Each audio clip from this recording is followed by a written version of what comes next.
अहाना को बदनाम करने के लिए बुआ जी ने उसके पीछे कुछ गुंडे भेजे हैं और इसी वजह से अब कहानी में एक बड़ा मोड़ आने वाला है।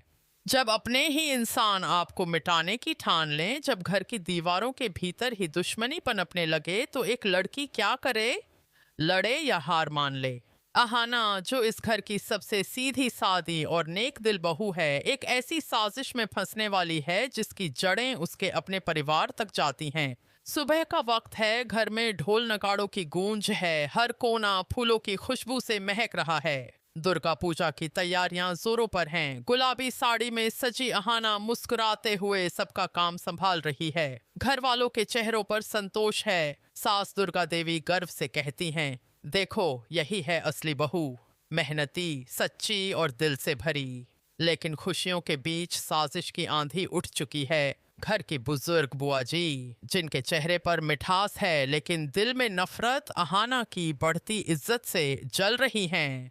उन्हें यह बर्दाश्त नहीं कि अहाना ने पुरानी सोच को तोड़ा, घर की औरतों को आवाज दी और सबका प्यार पा लिया। वह अपने बेटे पोटलू के साथ बैठकर एक चाल चलती हैं। बुआ जी कहती हैं, अगर अहाना को सबके सामने बदनाम कर दिया जाए तो वह इस घर में सिर उठाकर नहीं रह पाएगी। वह कुछ गुंडों को पैसे देकर भेजती हैं और आदेश देती हैं कि पूजा के दिन अहाना को सबके सामने नीचा दिखाया जाए।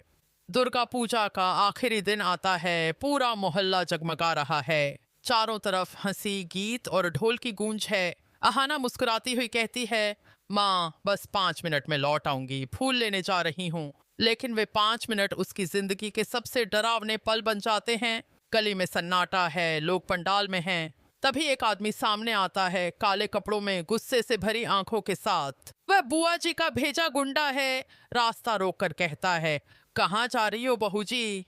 पूजा करने या कुछ और? अहाना डर जाती है लेकिन हिम्मत से कहती है, रास्ता छोड़िए। गुंडा हंसता है और उसे पकड़ने की कोशिश करता है। अहाना मदद के लिए चिल्लाती है लेकिन पूजा के शोर में उसकी आवाज खो जाती है। दीवार के पीछे छिपी बुआ जी अपने मोबाइल से वीडियो रिकॉर्ड कर रही होती हैं, चेहरे पर मुस्कान लिए। उसी समय वहां पहुंचती हैं दुर्गा देवी। जब वह अपनी बहू को खतरे में देखती हैं तो उनमें माँ दुर्गा का रूप जाग उठता है। वह गुस्से में गुंडे पर टूट पड़ती हैं, उसे पत्थर और डंडे से मारकर भगा देती हैं। अहाना अपनी सास के साथ खड़ी होकर उसका सामना करती है। घर लौटने पर सब दंग रह जाते हैं। अहाना के कपड़े मिट्टी से सने हैं लेकिन उसकी आंखों में डर नहीं, हिम्मत है। अगले दिन उसे बुआ जी का फोन मिलता है जिसमें उन्हीं गुंडों के नंबर सेव हैं। सच्चाई सामने आती है। बुआ जी और पोटलू बेनकाब हो जाते हैं। दोनों शर्म से सिर झुकाकर घर छोड़ देते हैं, पर जाते जाते कहते हैं, यह कहानी यहीं खत्म नहीं हुई। पूजा फिर शुरू होती है। अहाना माँ के चरणों में सिर रखती है और माँ मुस्कुराकर कहती हैं, बुराई कितनी भी बड़ी क्यों न हो, जीत हमेशा अच्छाई की ही होती है। अहाना की आंखों में अब डर नहीं बल्कि एक नई शुरुआत की चमक है।